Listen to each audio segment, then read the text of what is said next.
folks, guess what? It is 10 o'clock. And, you know, one of the things I love the most about teaching these classes, and I truly do love doing this, is people have so many interesting things to say and tell. And so here is Miss Davis's first grade at Stratton Elementary School in 1950. And you've counted how many people? Well, I counted 40 twice and 41 once. Okay, so can you imagine, you teachers here, can you imagine having 40 children packed into a classroom, and they're at all levels? I mean, you know, some first grade students don't know how to hold a pencil or a crayon, and others can read, and so you've got a wide range of abilities. So Jane taught at Stratton in the 70s and had the largest class, but she was able to convince the principal not to put any more in her class for the rest of the year. So it's a really a great honor for me to do this, and I always learn more than I give. But I was telling somebody when I came that I've been working this weekend on buildings that we have lost in town, and you know, that's one thing about being the county historian. You know, when people say, well, what's your job description? How much do you get paid? I say, well, my job description is whatever I choose to make it, because I don't get paid. And so I said, I do this as a contribution. It's a public service to the city. But nonetheless, somebody asked me to talk about buildings that we have lost, and so I've been on the research wagon learning all about these things that we have lost.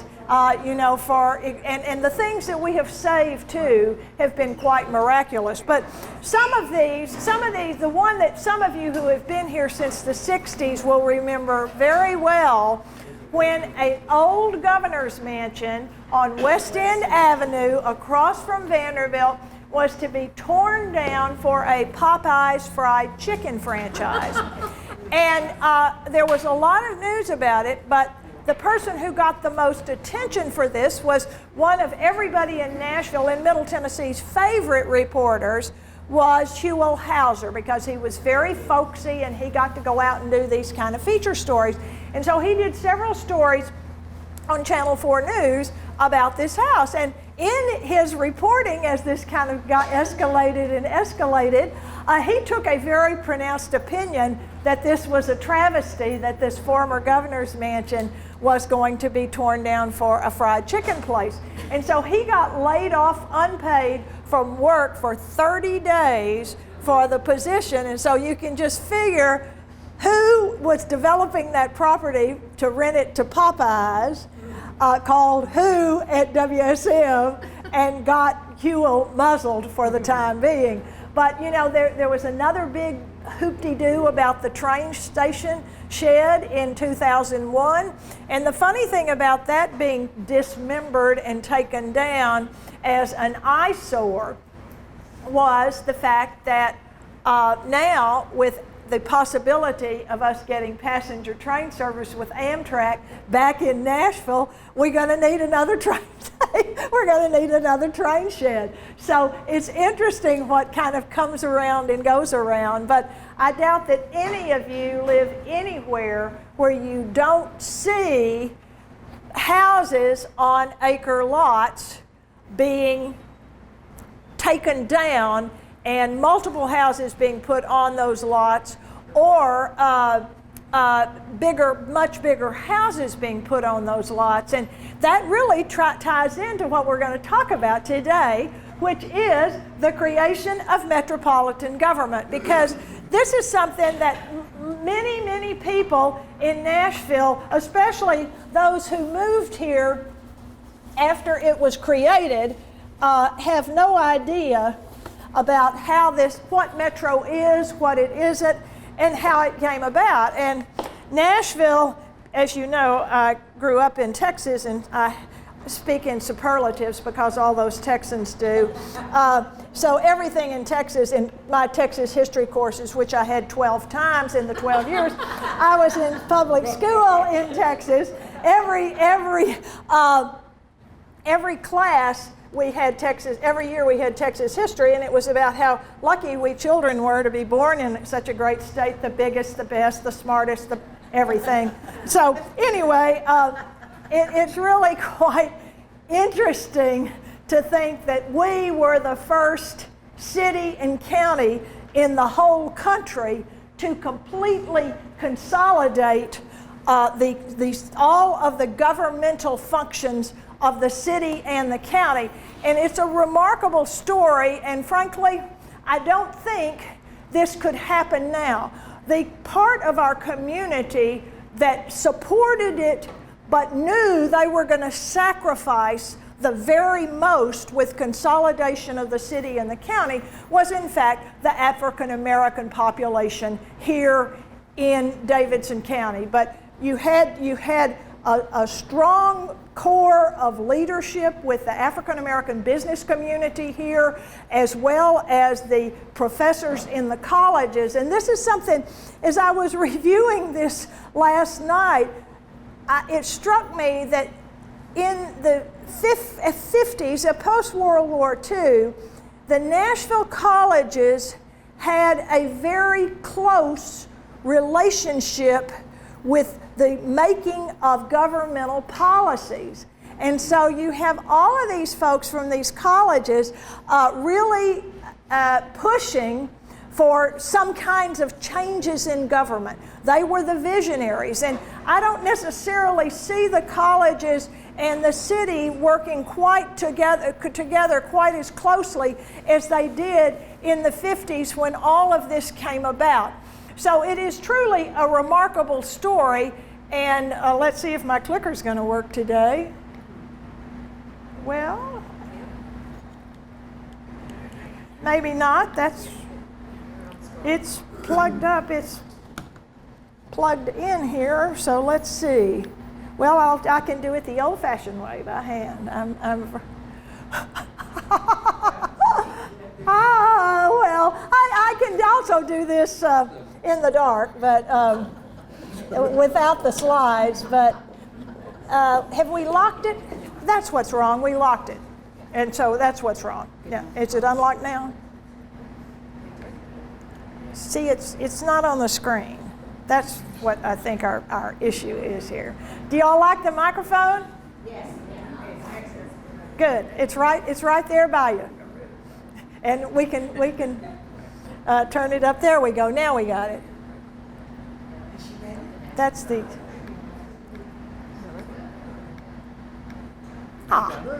Now, hurrah! Hey!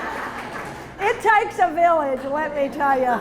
I need all the help I can get.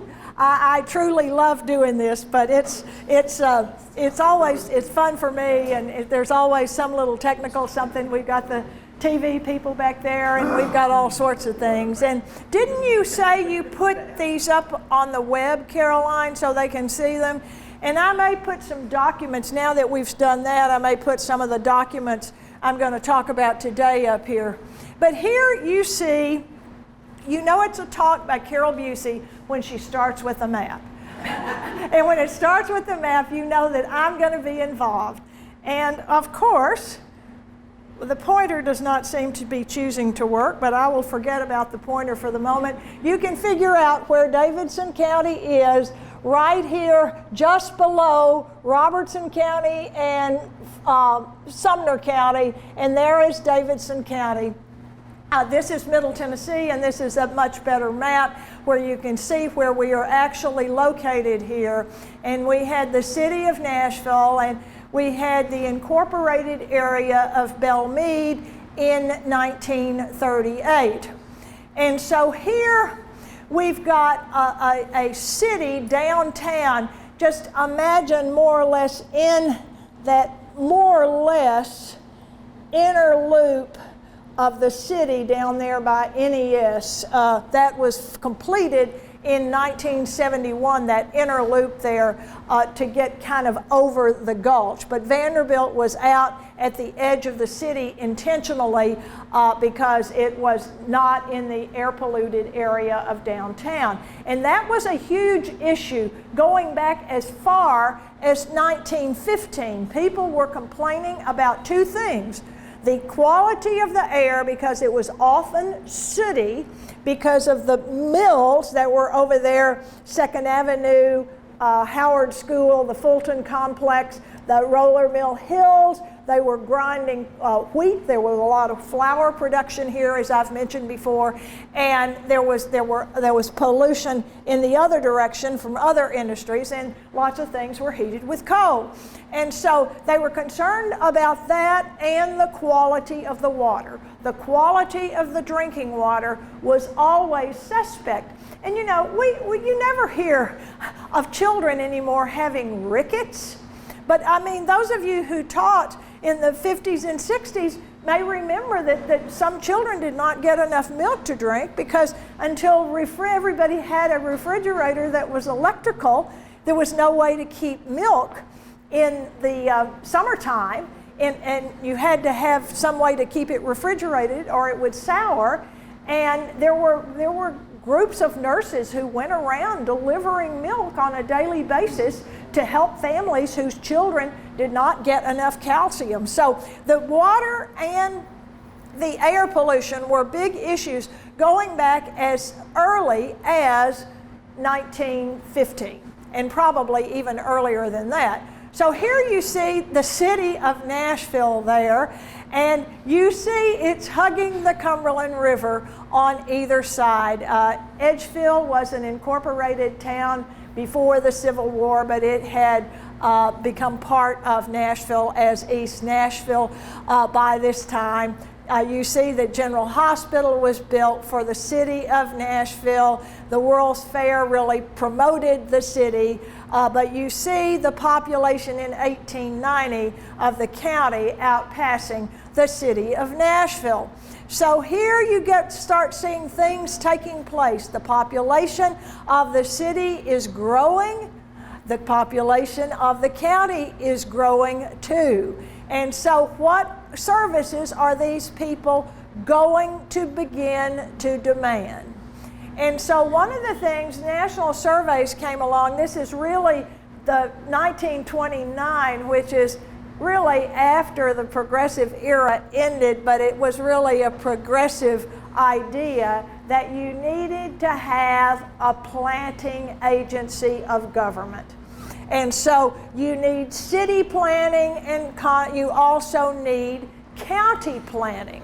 And so, of course, the people who lived in the county definitely didn't want to live in the city. They thought the city was dirty and whatnot, and conversely, the people in the city had no real interest in living in the county. So here you see the population beginning to grow and the population beginning to expand.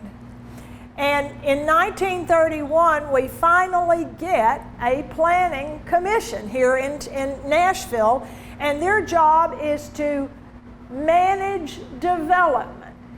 Good luck with that. And but that, I mean, they have done a tremendous amount of good, so I don't want to fault them too much.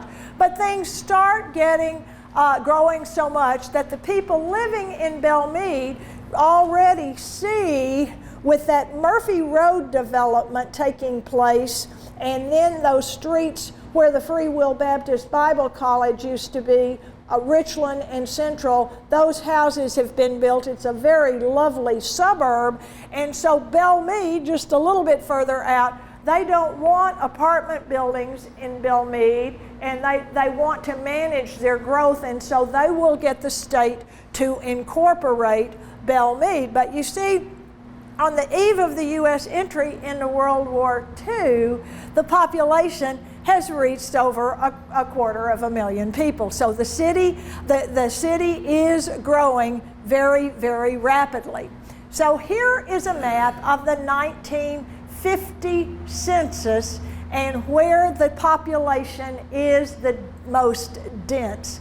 And as you can see, I took this out of a newspaper, and so you can see the back side of the newspaper on the other side of my image here. But you see, there is far more growth going in this kind of southwesterly direction than there is going on the east side of the river, East Nashville, and going up north, up towards Goodlettsville in that direction. So here is what an artist who did the murals in the public library thought the city probably looked like in 1940. If you go up to the third floor of the library, there are these magnificent murals and maps on the walls that I just think are gorgeous of what the city looked like at different times. But you still see a great many houses at this point around the state capitol. So things are going to change very quickly. Now in April 1945, again I go back to this town-gown relationship that existed and was very strong. One of the people who spoke out the most about the problems that the city of Nashville had was Edwin Windrow.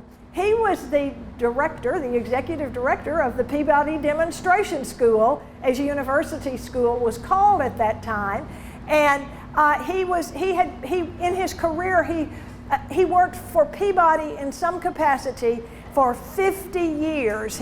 When he graduated from Peabody, he became the alumni coordinator for the college. He had several positions in administration, but the highest position he had was as the director of the Peabody Demonstration School. There may be some of you who graduated from Peabody when it was still a DEM school rather than a private school.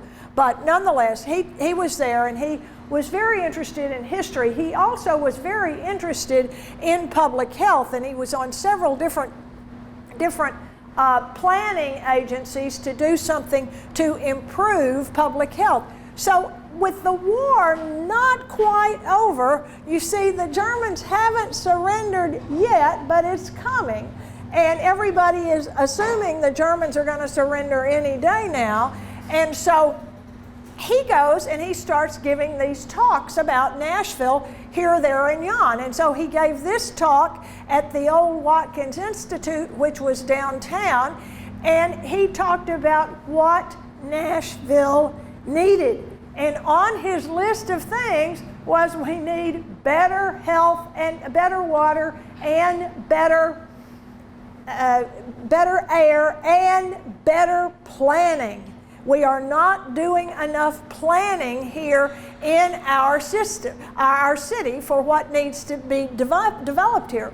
So he also goes on the road and he goes to the Kiwanis Club and gave what probably was his most well-known speech, was about the Athens of the South. And he was talking about that Nashville took so much pride of being an academic city, but Nashville had all of these needs. And he begins actually talking about the city and the county have to work together more and have to do what you and I would now call regional planning, which there is some regional planning done, but not a lot. But he said the county and the city have to work together better. And so here you're going to see a kind of a changing of the guard, which I talked about a little bit last week when I talked about the schools. But you're going to see our mayor, Tom Cummings, who had replaced Hillary House, who had been the mayor for a long time. He is going to be the first one to talk about changing the city charter. And I think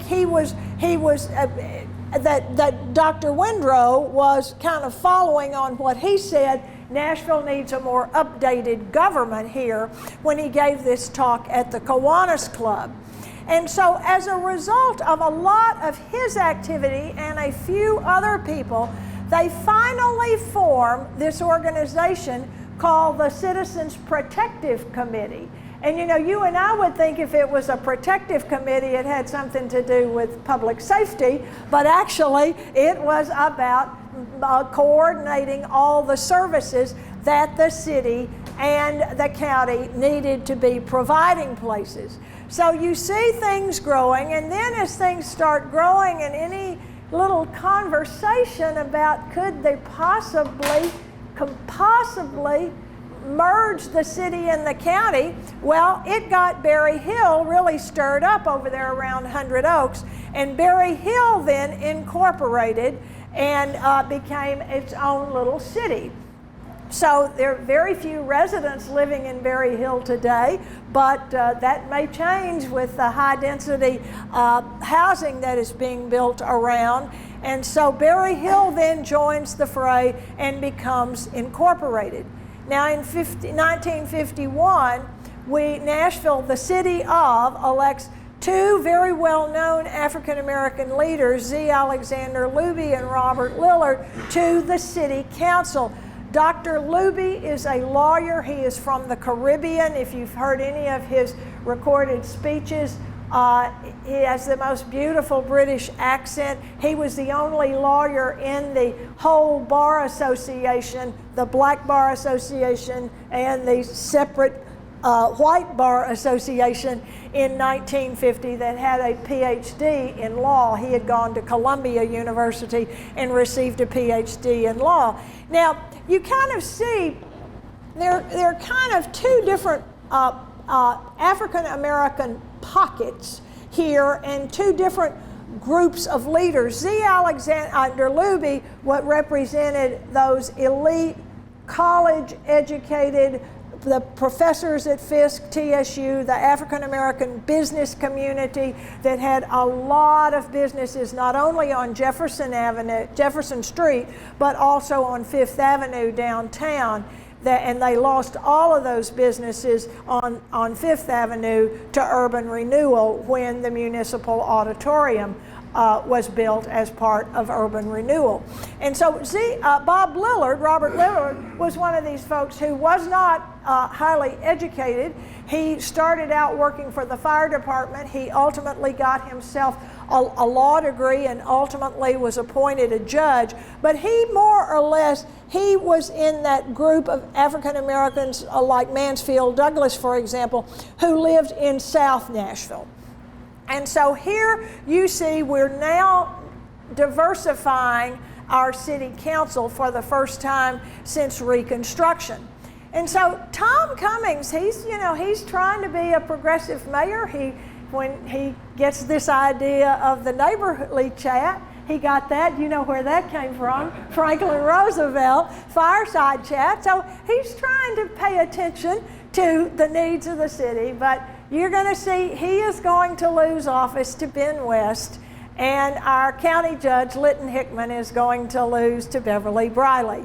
And as I've mentioned before, the newspapers get heavily involved in all of these politics once the Tennessean is bought by the new dealer, Silliman Evans. And as I've said before, but I think it bears repeating, I loved having two newspapers here. I loved reading the Tennessean in the morning and the Banner in the afternoon.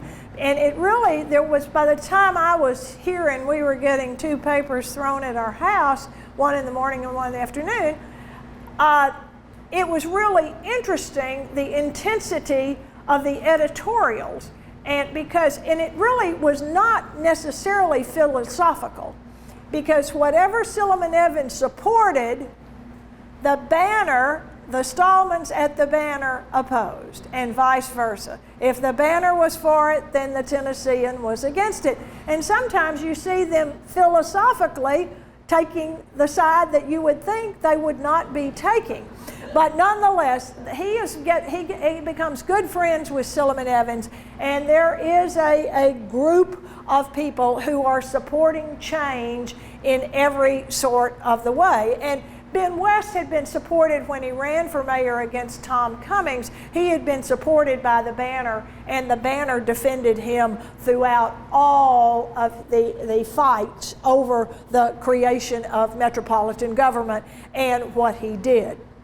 So as I mentioned last week, we do begin integration, but the Scarrett College was integrated, the first school in Nashville as far as we know. The Catholic schools were integrated, however, and there was a Sister Drexel who really worked hard to see that those Catholic schools were integrated very early.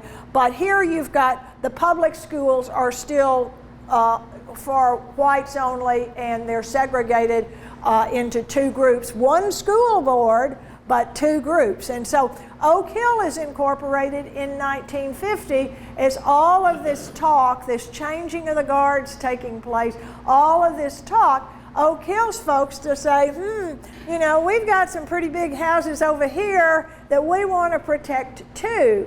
And you know, just think of Curtis Wood Lane there, where the governor's mansion is today, and there are a lot of country music folks who used to live on Curtis Wood Lane. You know, Minnie Pearl would go out and greet the Gray Line bus. She was not afraid for anybody to come to her house. And so nonetheless, they decided they would incorporate to control their zoning, and they're still incorporated, and they have a board of councilmen or aldermen, and I think there are 5, and they have a mayor, but you know, they're kind of fighting development over there too. Some want more development and others don't want so much development. So Oak Hill incorporated, and so Forest Hills is not going far behind. All right, so in 1952, an academic group with some civic leaders in the mix, they decided to study all of these problems, the county problems. The population is growing way too fast for them to manage. And as I talked about schools last week, I talked about how the county's got this influx of these people with GI bill money to buy new houses, and they're moving out there, and the county can't keep up with building schools to accommodate all of these children that are appearing in the counties. So the counties are having their own, the county schools and the areas around the county are having their own growth problems. So this group publishes a Future for Nashville. And I was actually given a copy of this, which is it's probably 300 pages long, but it's very intense as to what they said. And the big thing was the city and the county have to work together more closely. Now, working together closely, I guess, is a matter of interpretation. So, like a lot of other things. Working together, for some who would classify themselves as visionaries, they felt merging these two governmental entities. Let's do it. Let's merge the city and the county. And they were very gung-ho this. For others, a future was a city, the capital of the state of Tennessee, the county seat of Davidson County, but it needs to stay separate from the county. And there were many people in the county who did not want to be any part of the city. And I think race had a big role to play in this entire story. And so the Future of Nashville report is read. It is studied, and these new leaders say, hey, we've got to do something about this. And so the new leaders, first of all, if you're going to start talking about consolidating, you got to get the legislature to approve it. And so that was step one, was to get the legislature to approve it. But here you see this photograph. They are now combining to create this one planning group that's going to have an overarching plan as opposed to two separate plans here. And so they do their homework. The academics, the political science department at Vanderbilt and the political science department at UT in Knoxville made a tremendous contribution to the actual minutia of what a new government might look like, what it might be. And so here, after the Brown decision, as we discussed last week, there is a lot of talk about the best way to integrate the city schools, and the city school board, with the approval of the county, decided on what I talked about, which was that stair-step plan, one grade at a time. And the Kelly lawsuit was a result of the fact that Robert Kelly's son wanted to go to East High School, and he was a high school student, and his grades were not integrated at the point they were supposed to be integrated. So here you see the 50s, and look at the spread going downstream around the river there. You've still got some areas there that are still farmland. I was talking before we started today about the fact that Davidson County had a tremendous number of dairy farms until the 60s. And there were Bell's Bend, for sure, had a lot of dairy farms, as did Cane Ridge down there beyond the Hickory Hollow Mall area. And those areas are being really developed very, very rapidly. And so, but there were still dairy farms out along Nolensville Road and going south towards Williamson County. So Forest Hills, with all this talk, says we're going to incorporate too. This is kind of getting threatening for us. Well, Goodlettsville follows. Lakewood is incorporated as DuPontonia, and Lakewood, like everybody laughs about Lakewood because they had liquor by the drink. People would go out there to get liquor, and then when liquor by the drink came, they had liquor out there. So it's now turned in its charter. It's not incorporated anymore. The mayor of all of these entities that was the most outspoken when it was about to happen he was very much against Metro in 1962 before the referendum, was the mayor of Goodlettsville. And Goodlettsville's kind of up there beyond Rivergate Mall. It's growing up there, but they still are very suspect of Metro. So here you see the satellite cities that we have, and they turned in their charter at Lakewood. And so here you've got these various entities that if you're going to do this consolidation of any kind, you are going to have to get some cooperation somehow from these people, and that's going to be the big challenge here. So here you see these little pockets, these little incorporated areas here: Oak Hill, Forest Hills, Belmead, Berry Hill, Lakewood, it may not be on this map, and there it is up there in the corner on the lake, and then Goodlettsville. So you've got those incorporated areas you got to deal with, and then you've got, for example, down here in Bellevue, you don't have an incorporated area, but you have a strong sense of community because they had a high school out there that they were very proud of, and they had a very strong sense of community in that part of the county. And there were still a lot of farming going on out there, but still they had a sense of community that they did not want to lose to Metro. Okay, so here you see the population going up here for the city of Nashville. So finally, they get this approval from the legislature. And again, some of this probably wouldn't have happened today because in those days, the Davidson County representatives in the 50s, the Davidson County representatives in the General Assembly ran on a ticket. And so this was kind of the G.I. Joe ticket. And so, for example, some of you may know Clay Bailey Sr. He's a lawyer of many, many years, and he was in the legislature. Didn't your dad serve in the legislature a term, Kay? Kay is the daughter of Cecil Brandstetter, who was my buddy and a great guy.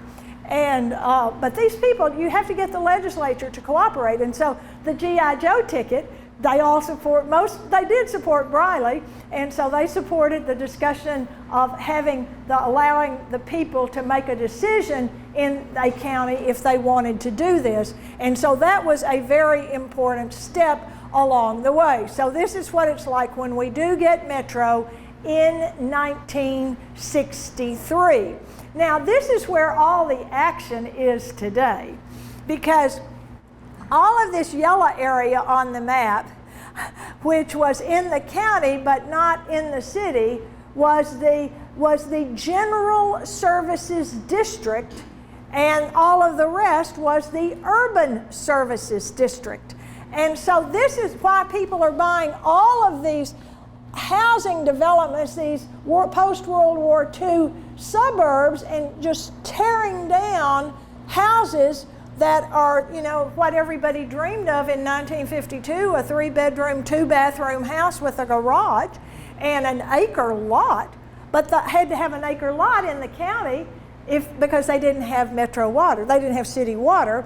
And so they had to have a septic tank to accommodate the fact that they didn't have a sewer system out there. So that's going to be something to deal with. And so here you see a map of the annexations. Now I'm just trying to give you all the lay of the land but I want to fill in the details here in just a minute after you kind of see what we're talking about here.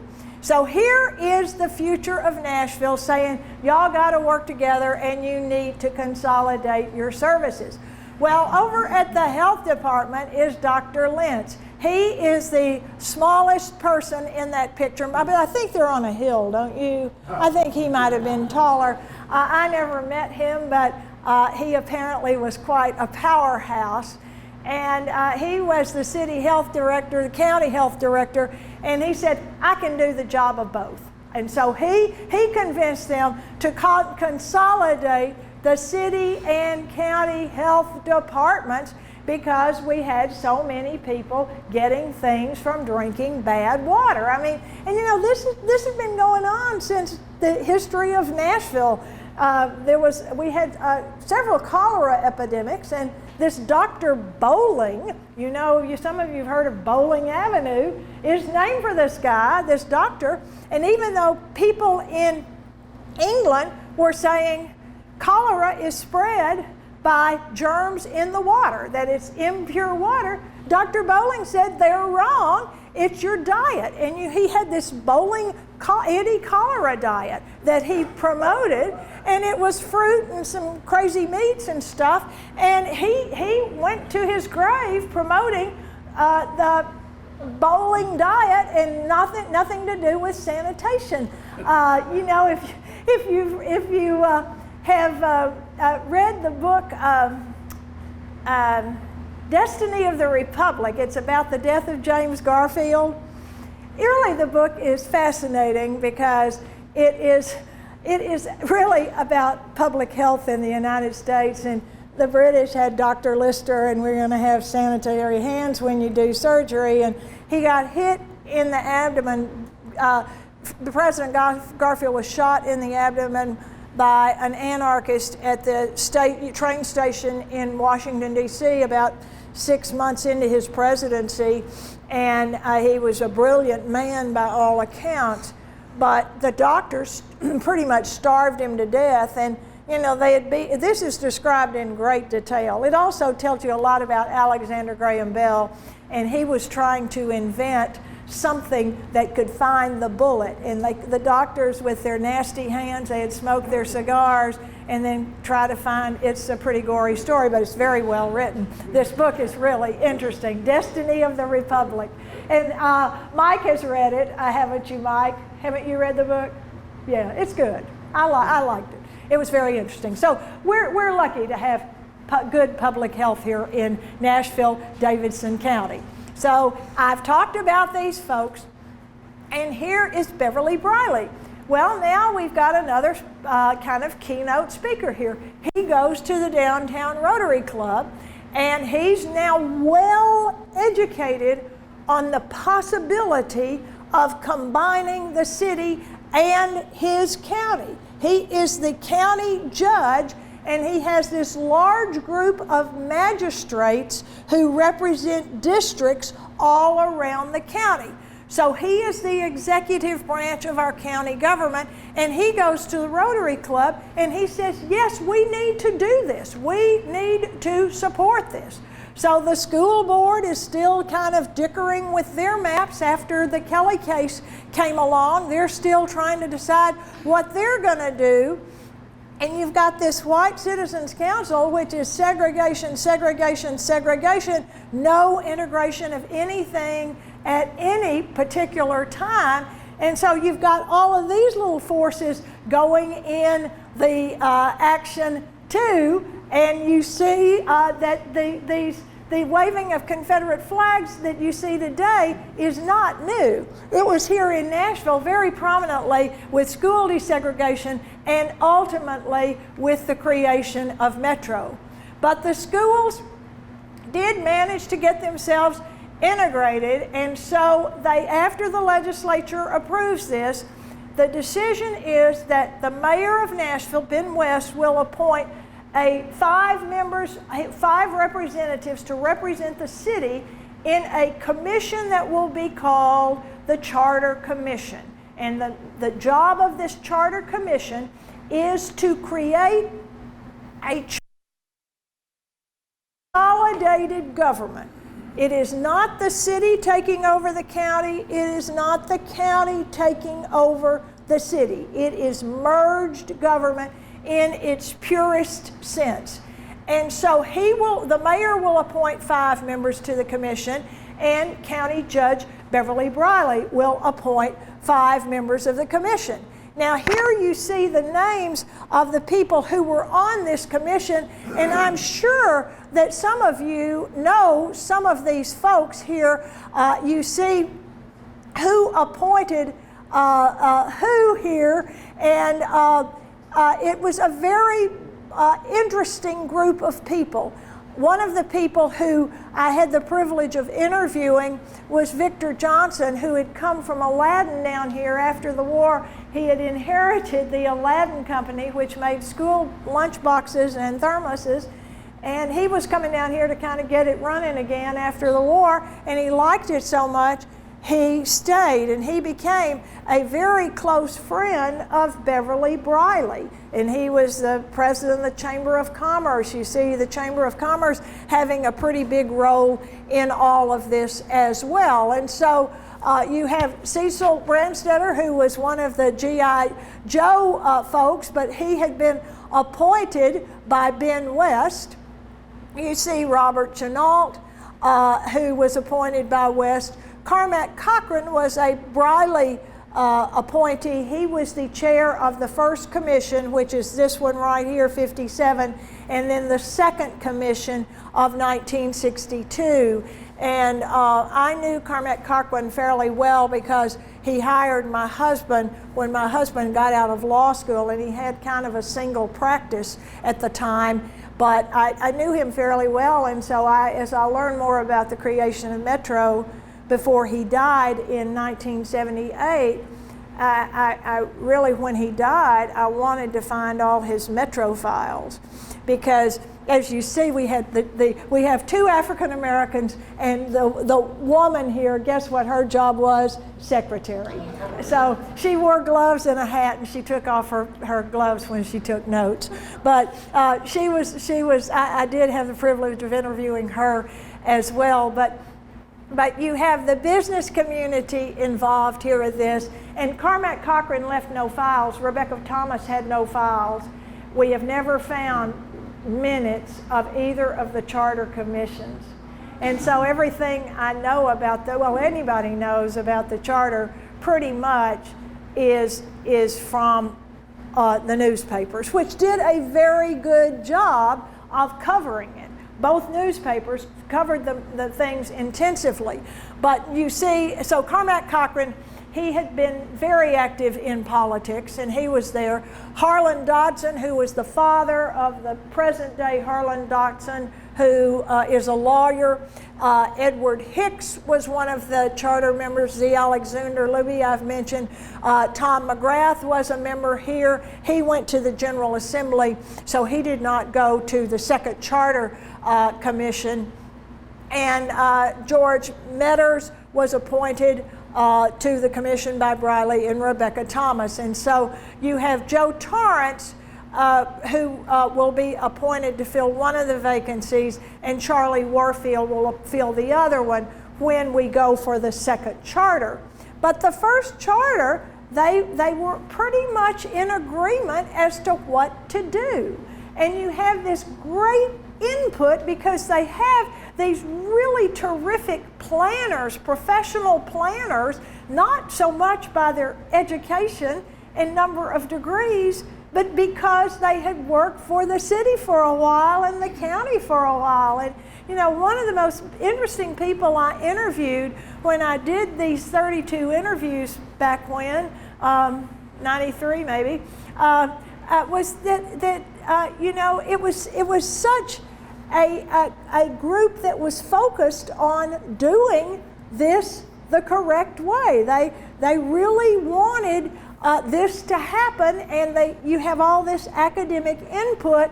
And so I interviewed Ferris Deep, and he was probably one of the most interesting people. And Metro government is full of these people today. Go to the water department, go take a tour of the Omaha water treatment plant, and you will feel better about what you drink out of your tap. Those people have worked for Metro for 30 years. They've got degrees in undergraduate degrees in biology, but they have been on the job. They can talk chemicals with you.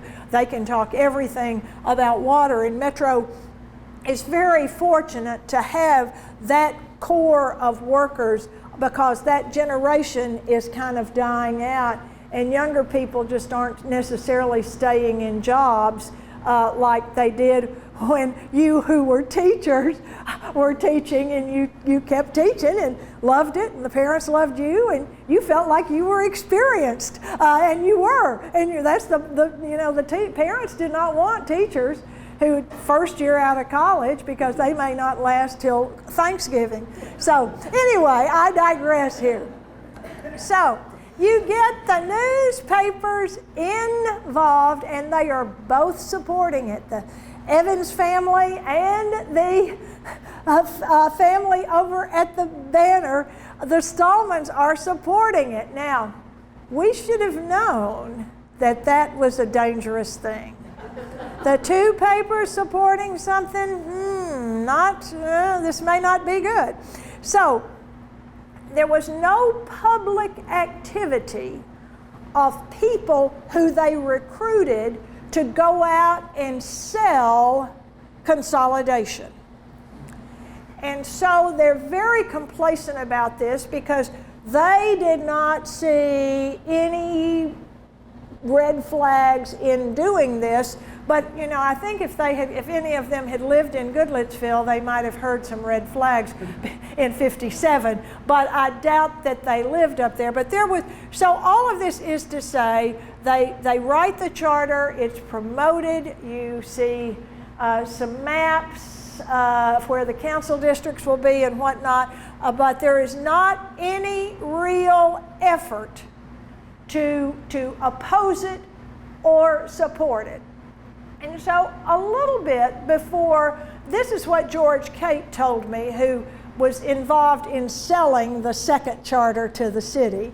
George Cate died a couple of years ago, I guess, really articulate man. And he said that the fact that they were a week before the election, the referendum on the charter, which had to be approved by the majority of the people living in the county and in the city of Nashville. It had to be approved. So he said they heard a little rumbling, but they just thought, this is not going to happen. We're not going to lose. We're going to win. And so they were totally unprepared for the word that they had lost this. And so this really, really distressed the people, Mayor West and Judge Briley. They were very distressed on this when they lost the referendum. It passed in the city and it failed in the county. Now, you can interpret that probably 10 different ways, but the people that wrote it were shocked. And nobody was more shocked than Mayor West and Judge Briley. So here is Mayor West, and he's got a big problem on his hands because he has a city that every year its tax base is diminishing. He has a city with lots of problems. Poverty rates are high. You've got all of these health problems. You've got a school system that needs a tremendous amount of update and renovation, and they're still suffering from the pushback, very much suffering from the pushback of the integration of the schools. And so Ben West, put yourself in his shoes. He says, I've got to do something to save my city. So what does he do? He says, this was a good idea, but it's over. I've got to save my city. So he has two big consolidation efforts. The first one, people didn't blink an eye. It was an industrial part of the county up there, kind of the Briley Parkway North area. It was industrial property. There weren't very many residents up there. No complaint. But then he annexed a part of South Nashville beyond the city, and that's when the screaming began. Because, for example, Green Hills started screaming, and Green Hills had some sessions and discussions in Green Hills about incorporating Green Hills. And I don't know whether any of you remember Molly Todd or not. She was very active in politics. She was one of the firebrands that sold this in 1962 to the people. But Molly lived in Green Hills, and she said she was the one that was saying, we don't need to do this. We need to support the city. We do not need to incorporate. And I think Metro's a good idea. And people were like, there are a few people you know that you're just not going to challenge whatever they say. And so she was one of those. I mean, she was very, very committed to the improvement of our city. So it failed. And here he has these challenges ahead. And what is he going to do? Well, all of suburban Nashville is nervous because they feel like they're going to be incorporated next. And then he still doesn't have enough money. All right, you can't incorporate anymore because you're going to have, the posse coming after you. So you're going to have to figure out something else to do, Mayor Briley. What are you going to do? The green sticker tax. And I'll tell you, if anything brought people out of the woodwork, it was this. Now imagine this. You live in Davidson County, and think about all the people who live outside of Davidson County who drive into downtown Nashville to work today. But you live in Davidson County, you have to have a sticker on your car, and this would go for anybody who worked in Nashville, but there weren't that many living in, Wilson County, Sumner County, Rutherford County, Williamson County, these counties around here, because we didn't have the interstate highway system. So anyway, this is a tax on every car that comes into the city of Nashville more than once or twice a week. And you would have thought it was a $5,000 tax.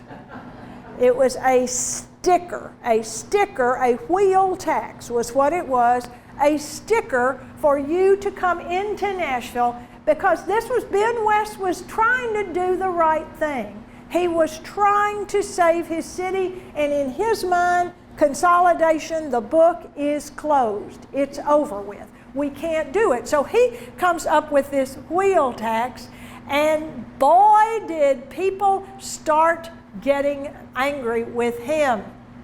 And so he really, really stirred the pot. $10 for the sticker tax. And you know, the people more recently, since the Environmental Protection Agency determined that Davidson County had bad auto pollution, we had to get our emissions tested, and you had to pay for that, and that went for people who lived in all these counties. There was a emissions testing center in Sumner County right across from Ball State that is now closed. So $10 to come into town, and this is when things get really exciting. So people do not like this notion one bit. And the banner is supporting everything that Mayor West does. And so, of course, the Tennessean is going to be up in arms about what's taking place and what's going to happen next. He says he wanted to have a vote, but he didn't get quite around to that. So here you see more annexation, and people are now in the county once again howling for a new charter. Give us another chance. And the county people had voted it down in '58, but now they're begging for it because they'd rather the whole place be consolidated than just by neighborhood after neighborhood after neighborhood. So now we see, give it another chance, give it another chance. Well, here is Mayor West, and he feels he can't. A referendum now is going to be a slap in his face because he was in his own mind trying to save the city, but there was this open rebellion. So I can only imagine how hard this ordeal was for him when the decision is to go back in, and he's really distressed at all of the opposition that came up to being annexed into the city. He's very distressed about this. And so I really miss us having editorial cartoons, and this is another history that needs to be written, the history of Nashville in the editorial cartoons, because they had great coverage of the Tennessee General Assembly. Even when we went to war, there was all sorts of cartoons about Hitler and others. And so here you see piecemeal annexation instead of metro with guarantees. And so that kind of becomes the theme. We're going to have metro with guarantees. And so here you've got the banner once again really dragging its heels on the idea of consolidation now that they have already started this annexation project. So here you see a woman complaining about annexation there at a city council meeting, and poor Mayor West, he was in the hot seat all of this. So the city council passes to have another vote on annexation.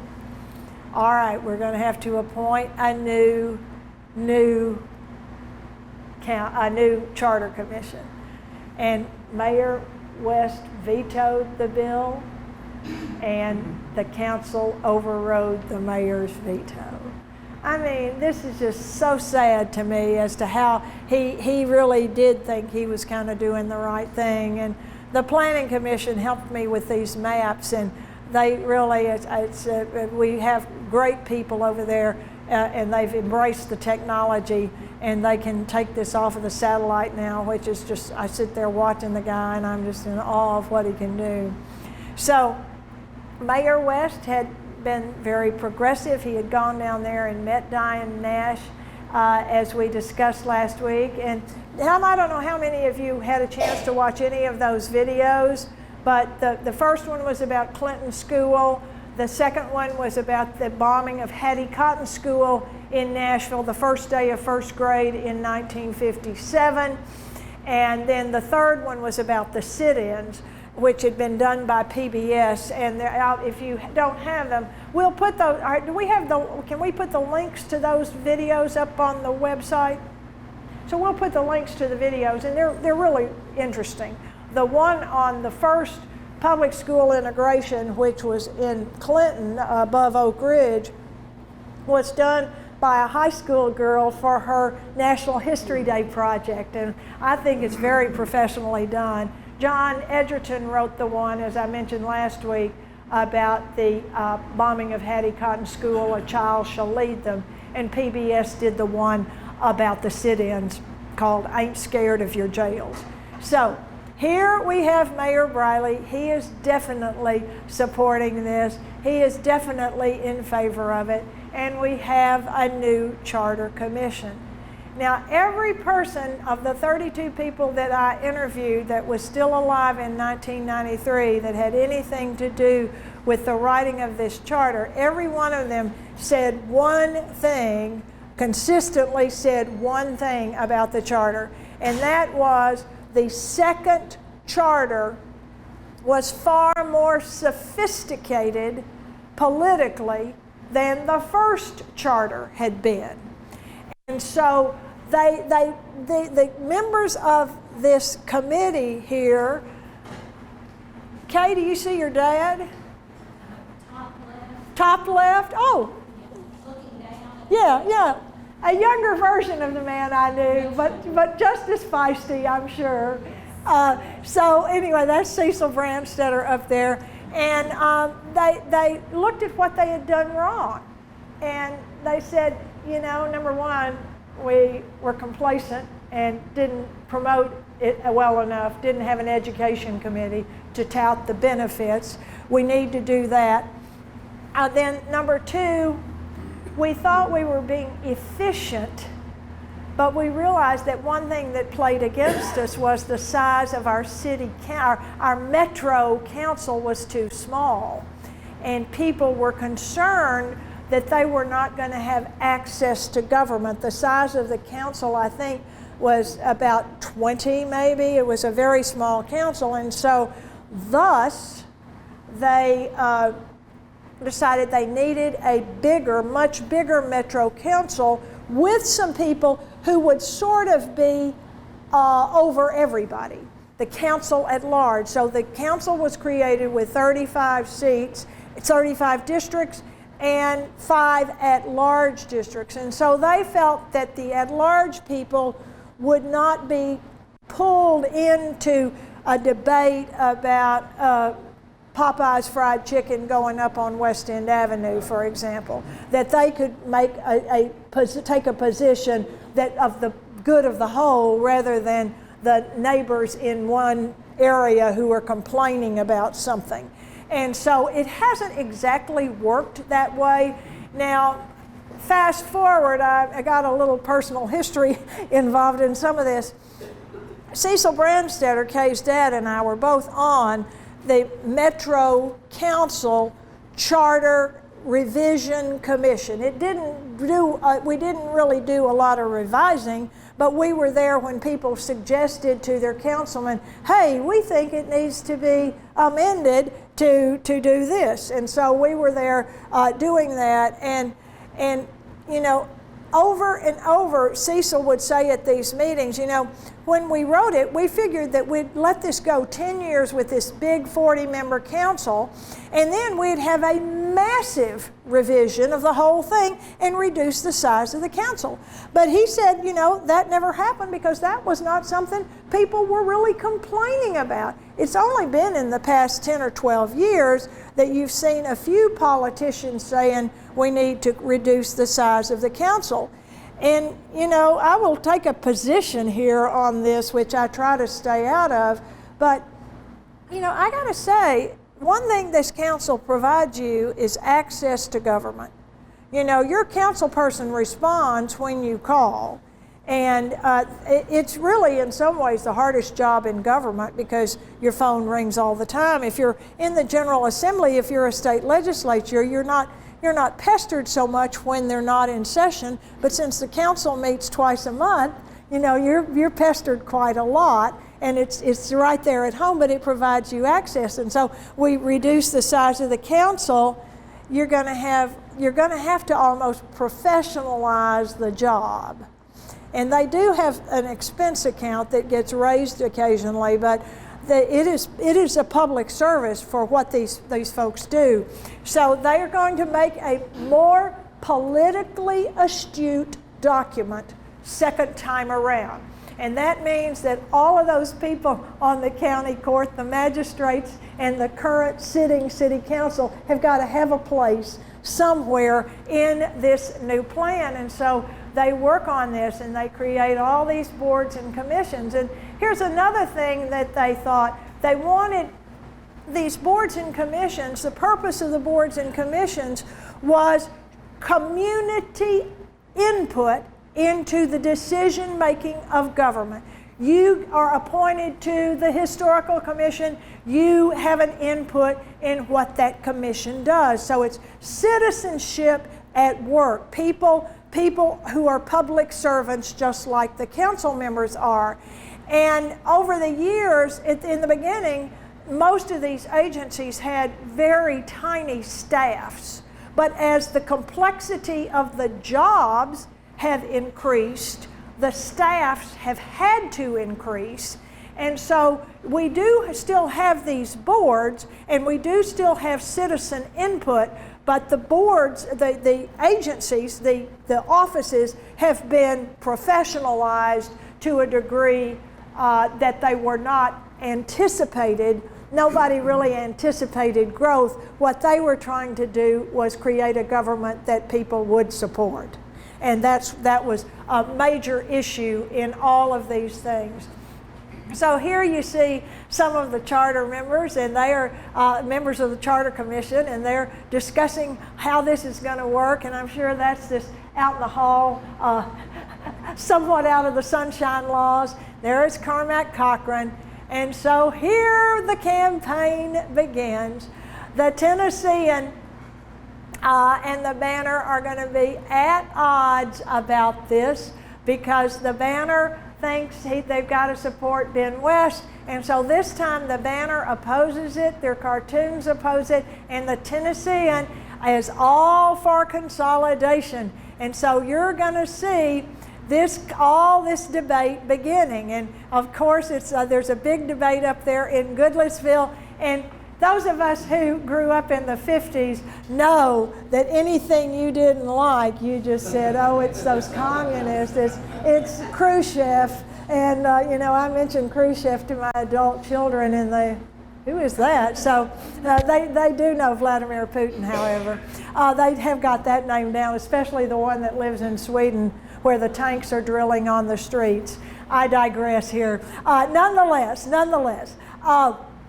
they could create this charter, and they have this committee to go out. And folks, the ones that are against it, they're not just passively against it anymore. They are big time. We are going to oppose this if we have to lay down in front of the bulldozers. We are going to do it. So the vote is going to take place. You've got people getting registered to vote because you're going to have the big election on June 28th, 1962. And when we had the 50th anniversary in opening kickoff on June 28th, 2012, the temperature in Nashville was 111 degrees, and we were in front of the courthouse in a tent with one fan. It was a big fan, but not enough to keep people cool, but it was quite an amazing thing. So here you see George Cate. Now George Cate was not on the Charter Commission, but he does become the first vice mayor of Metropolitan Nashville, Davidson County. George Cate came from a family heavily involved in civic affairs. He grew up in East Nashville, went to East High, and he becomes the chair of the pro-charter Citizens for Better Government Committee. And they are going out to sell metro government. And so this does include a large group of women. And women are the ones going into church circles, they're going into bridge clubs, they're going into book clubs. They are largely, housewives, if you want to call them that, who are non-working, and so they go out and sell this. And they realize they've got opposition here, there, and yon, but they hold up admirably well. They print literature, and here, look at this cartoon. Ben West, I'm for one government, and then over there, I'm against one government. So you see, they called him Little Ben because he was short. That's not a nice name to call him, but he is very much being the target of a lot of the animosity that the pro-charter people are pushing. And see, here you see annexation coming down to squeeze tax money out of the suburbs here. That the cartoons here are just really, really quite fabulous. So they get these folks organized, and let me tell you, there was some celebration when they won in that referendum. The women were out at the parties, the members of the charter commissions, their families. There's the women. Now, Kay, is your mother? I think your mother's up here, isn't she? She was a part of that group. She was. And I'm looking at the names, but you see all of these women who were down there. They worked, but I know that Mrs. Branstetter was really on the front lines of all of this. And so these women were very, very happy. And so they have to now get the districts drawn. They have to get the school board districts drawn. The plan was pretty smart. They weren't going to integrate the schools. I mean, not integrate the schools, I mean merge the two systems. It was going to take place over a few years. And so the schools didn't all at once, have to change zones and all of that. So that was planned to be, it was in the charter that they would not merge when the rest of the government did. But on April the 1st, we ceased being Nashville, the city of, and Davidson County, and became Metropolitan Nashville, Davidson County. We were the first city-county to consolidate all parts of their government. There are 15 or 16 today who have done that. Many have tried and failed. I think that the timing of the second charter was excellent, and that was one thing that made this happen. I think that lots of people think they want it, but they can't get the public support for it. And so I get a call about once a year of somebody who wants to either interview me on the phone, or they're coming to Nashville to talk to several people, and they want to talk to me because they're considering this in whatever county, city they live in. The most recent one, I think, was from St. Louis, which really surprised me. I did a radio interview with them last fall, I guess. And so it's about once a year this comes up, but more places have voted it down than they have voted it up. And so if you talk to the business community, they will say it's the best thing that ever could have happened.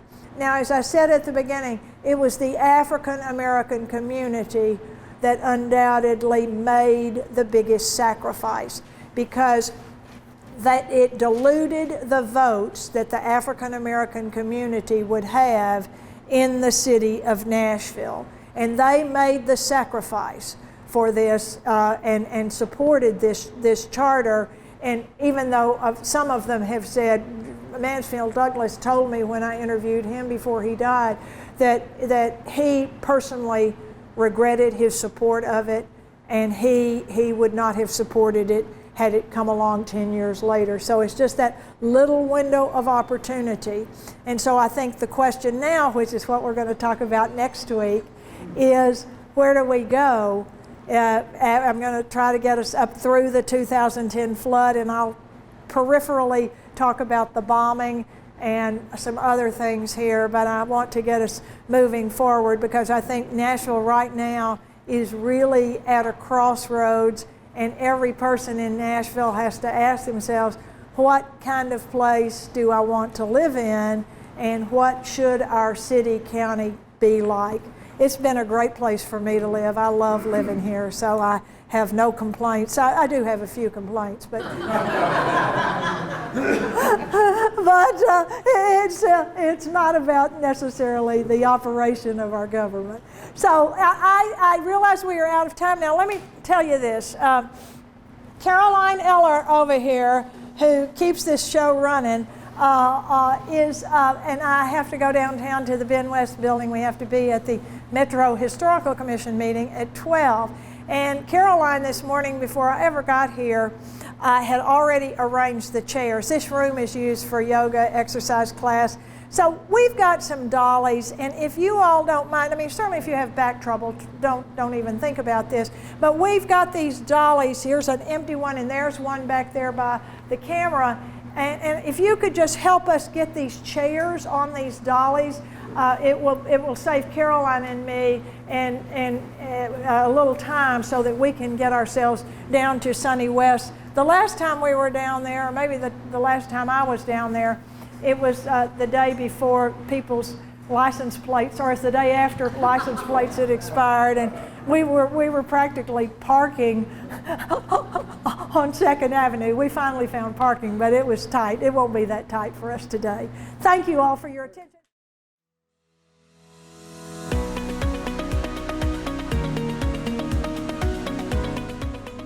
This has been a service of the Metro Nashville Network. If you would like to see this presentation again, or for more information on this and other programs, visit nashville.gov.